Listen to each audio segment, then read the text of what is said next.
ई बेटा वालन के दहेज जितना दिहल जाए उतना कम बा। जो आए दिन होला वो लड़की संगे भइल बा, दहेज खातिर प्रताड़ित कइल जाता। वो बेटी भी दहेज के बलवेदी पर चढ़ गया, दहेज के आग में जल गया। जब ये बात पता चलल बा वो बेटी के बाप के, तो बाप कहता कैसे,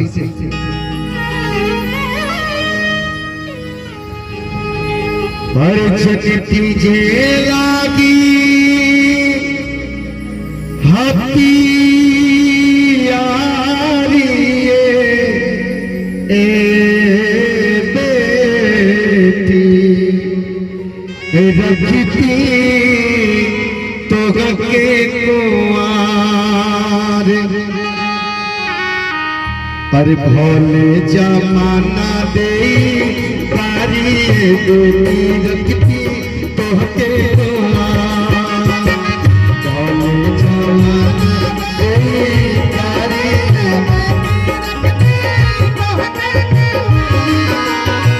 जनती जे लागी हथियारी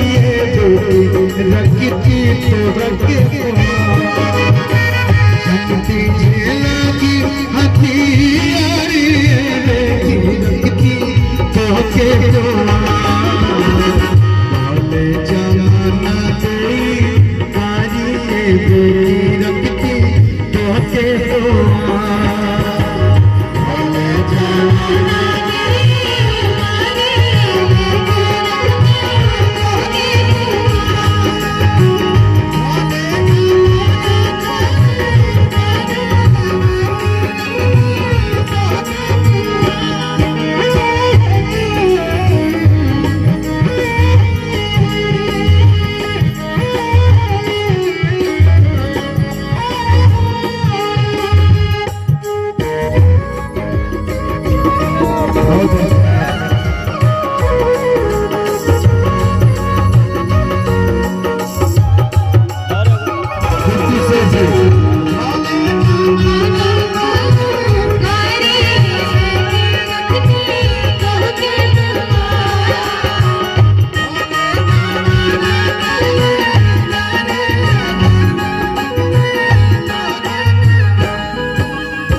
गुड्डू सेठ जी एक घेरा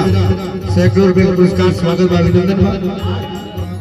अरे खैले होई है जतना के होगे दुलरा बेटवा,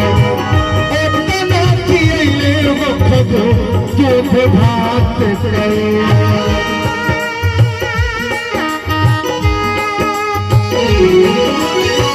खैले होई है जतना के होगे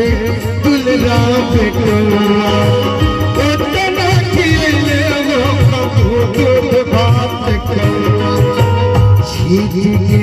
अंगना ओ सारी बेटी रखती तो के कुआर, अंगना ओ सारी बेटी रखती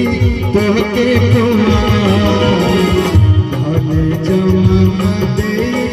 तारी बेटी रखती तो के कुआर,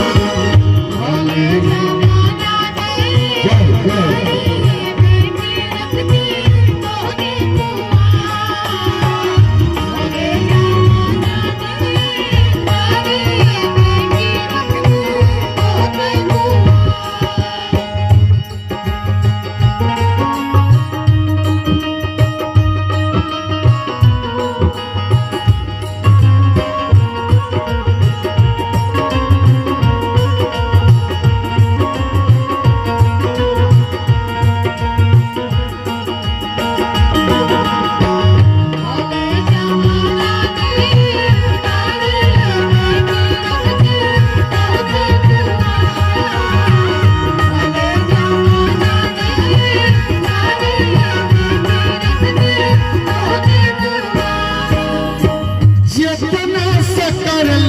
से अधिक दियाई लोभिया रह जावा के पवना अघाए,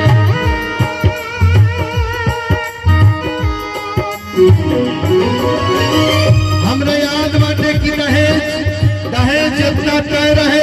ओसे अधिका बढ़ा चढ़ा के दिली, बाकी लोभी समाज जितना दहेज तो खातिर कम बा। बहुत बहुत धन्यवाद बापू शर्मा जी, बहुत बहुत धन्यवाद। बहुत संख्या में पुरस्कार बिजुलिया वाला स्वागत बा। जितना सकर लियो से अधिक दिया लोभी आता है जवानी तब ना खाए, भौलस जन्म मारिए रखती तोहके भौलस जन्म मारिए बेटी रखती तोहके